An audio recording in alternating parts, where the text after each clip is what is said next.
Repealing the New Mexico law that allows driver's licenses to be granted to immigrants not in the state legally has underpinned Susana Martinez's legislative agenda since she took office, certainly. Then only Washington State and New Mexico issued such licenses, but no longer. Milan Simonich, you were on this story earlier this week, a great piece. I read it at the Farmington Times. All right, what's going on here? What are the states that are changing their minds on this, and what are the reasons? Well, this year, Oregon, Maryland, the governors there last week signed bills allowing people who have no proof of immigration status to get driver's licenses. Right. Illinois did so earlier this year.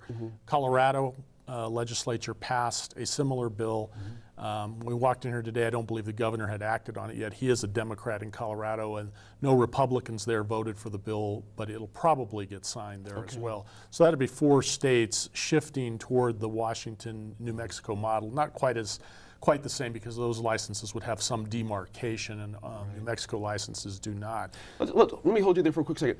Do get into that. What would be the key differences in those licenses from those other states than from here? And do they signal something that we might be looking at later here in New Mexico? I think you could look at that here, or you could look at a system here, instead of having people without proof of immigration status getting a 4-year or an 8-year license, as other people do.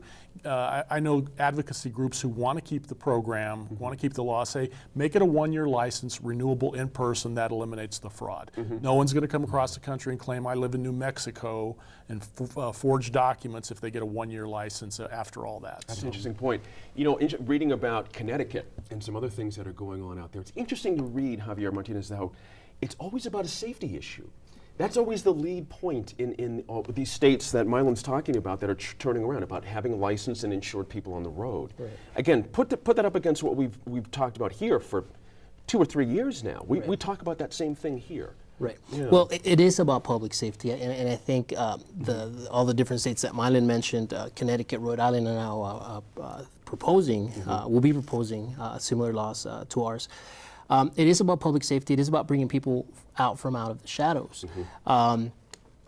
Immigration is under federal authority, right? States really have no authority to enforce immigration laws, even though they might try, like Alabama or Arizona.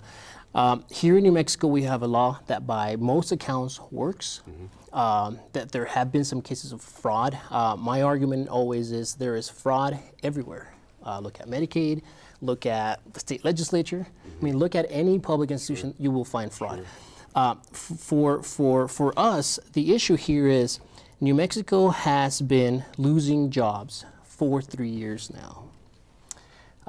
According to a report by New Mexico Voices that came out just a couple of days ago, we have a jobs deficit of over 100,000 jobs. The governor, for 4 legislative sessions, 3 regular, 1 special, has been her bread and butter issue, and she has yet to succeed. Now, her argument 2 years ago was we're one of 2 states that does this. Well, now we're not one of 2 states. We are one of several states that do this because it works.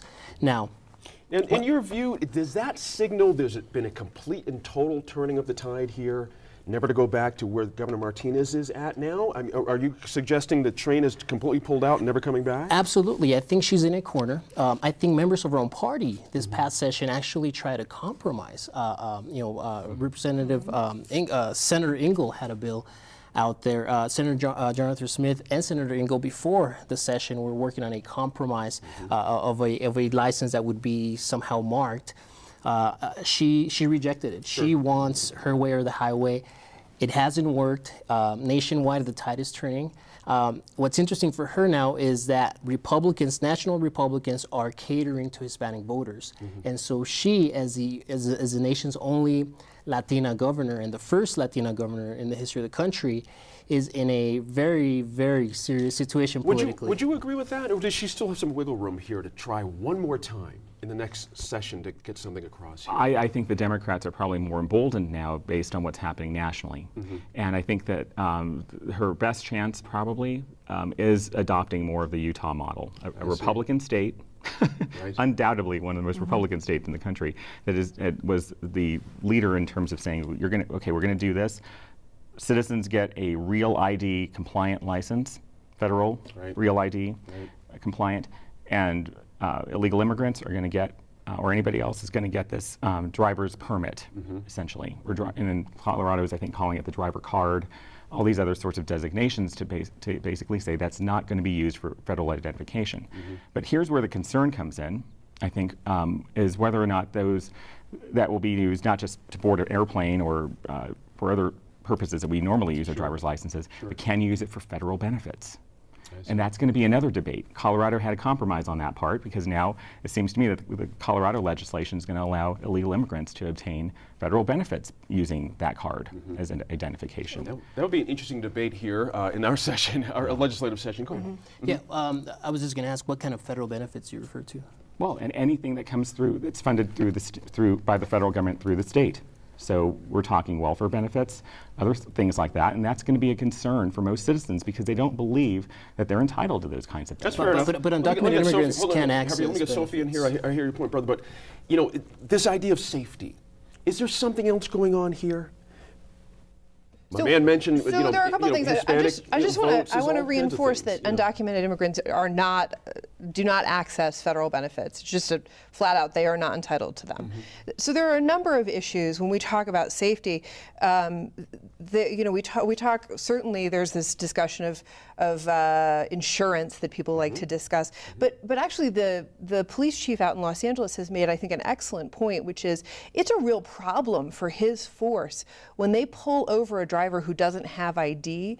They don't know whether this person has outstanding warrants, and it creates a real problem where that police officer has to step out and work to try and figure out who this person is and whether they have warrants. And that has a real impact on the force there, and that has an effect on safety. And so he says, listen, if these folks just had ID, it would be a quick thing for us to get the police officer back on the street working again. So that, I think, is a safety issue that's been brought forward. Right. Another issue, though, is this. There's always this demonization, unfortunately, of undocumented immigrants.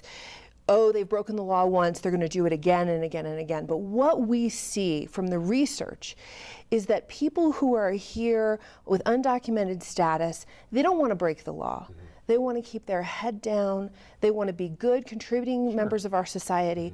They want to have driver's licenses. They don't want to be driving illegally. They don't want to put themselves in situations in which they might be deported or might get into legal problems. For a minor traffic This violation, gives them the opportunity to behave in a way that doesn't put them in jeopardy and doesn't put their families in jeopardy, doesn't force them into a situation in which a parent might be deported, leaving a child who's a U.S. citizen behind. And so we don't force them to break the law when we give them driver's licenses. On the public safety issue, though, I'm not sure that all public safety advocates are on the same page with the LA police chief. I read something about the District of Columbia, who's also considering to give driver's licenses in this way, where the president of the DC Police Union has said this is more about politics, not about public safety. Sure, I'll say the FBI would like to see them would like to see driver's licenses. Sure. Oh yeah, absolutely. We've got about 30 seconds left, Mylan.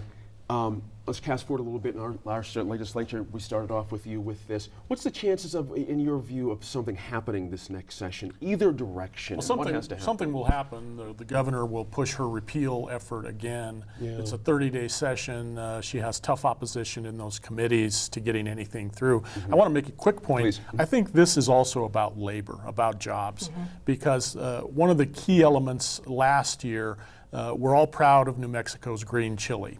The lobbyists for the Chili Association said its labor force is all Mexican nationals, average age is 60. They drive to work. So We're going to take a quick break, refill our mugs, and we'll be back with a look at online sales tax and some of the week's other headlines.